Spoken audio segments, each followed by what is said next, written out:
Building a good body is not about hard work or training. It's about knowledge because good health and fitness comes with knowledge. Subscribe and hit the bell icon for real knowledge.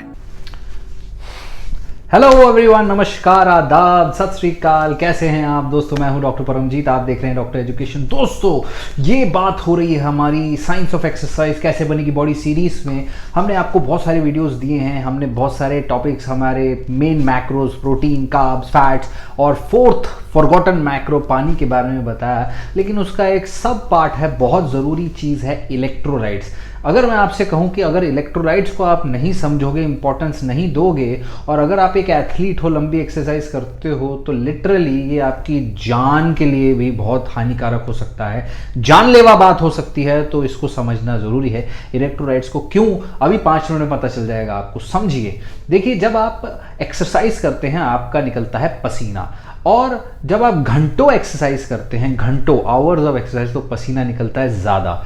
पसीने में electrolytes होते हैं। जी हाँ, electrolytes loose होते हैं, ना सिर्फ पानी बल्कि इलेक्ट्रोलाइट लॉस होते हैं। इलेक्ट्रोलाइट्स में मेन इलेक्ट्रोलाइट तो इसमें सोडियम क्लोराइड होता है, लेकिन साथ में इसके पोटेशियम, मैग्नीशियम और कैल्शियम भी होता है। और ये सारे ही सोडियम, पोटेशियम, कैल्शियम, मैग्नीशियम, ये सारे ही मसल कॉन्ट्रैक्शन के लिए भी ज़रूरी है और नर्व कंडक्शन के लिए भी ज़रूरी है, मतलब नसों के भी और मसल्स के लिए भी बहुत आवश्यक है। अगर इनको नहीं वापस पूरा किया गया, इसमें अगर बैलेंस नहीं मेंटेन किया गया, डिस्टरबेंस आ गया, तो आपकी परफॉर्मेंस पे असर हो सकता है, यहां तक कि आपके हेल्थ पे भी बहुत गहरा असर हो सकता है। कैसे, आइए समझते हैं।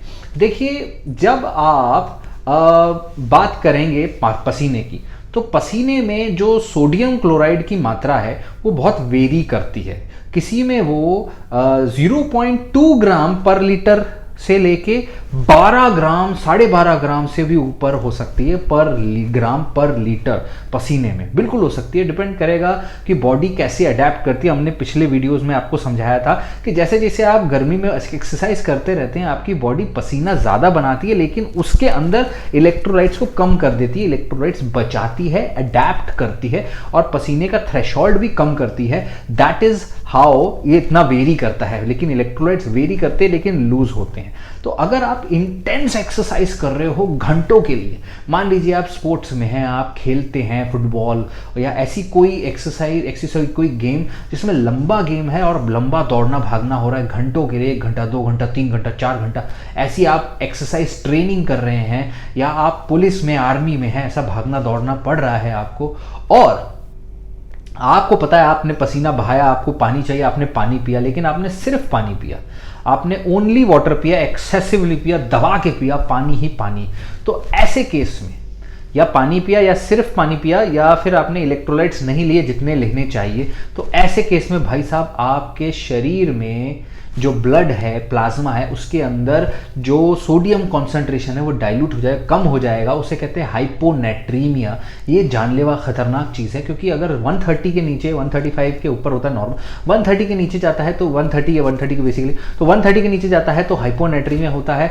उसमें क्या होता है, आपके सेल्स जो है वो स्वेलिंग, उसकी में स्वेलिंग, इंट्रासेलुलर स्वेलिंग होनी शुरू हो जाती है।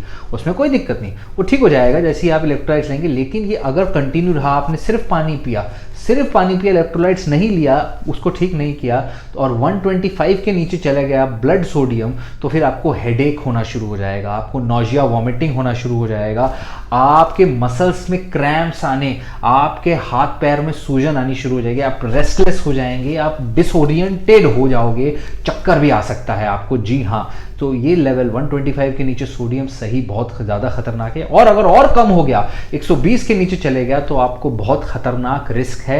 सेरिब्रल, दिमाग में सूजन का रिस्क है, मिर्गी के दौरे आने का रिस्क है, कोमा का रिस्क है, आपका जो ब्रेन स्टेम है वो हर्निएट हो सकता है, आपकी ब्रीदिंग रुक सकती है, आप रेस्पिरेटरी अरेस्ट में जाके मर भी सकते हैं अगर आपने इस चीज़ पे ध्यान नहीं दिया, इलेक्ट्रोलाइट्स पे गेम खेलते हुए। इसीलिए कई लोगों की धूप में भागते दौड़ते, भूख में भागते वक्त पानी पीते हुए भी हो जाती है। That's the reason, because they don't know the idea. इसको अवॉइड करने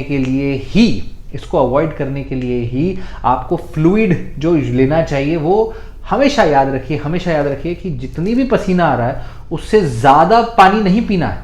ये बहुत ज़रूरी बात है।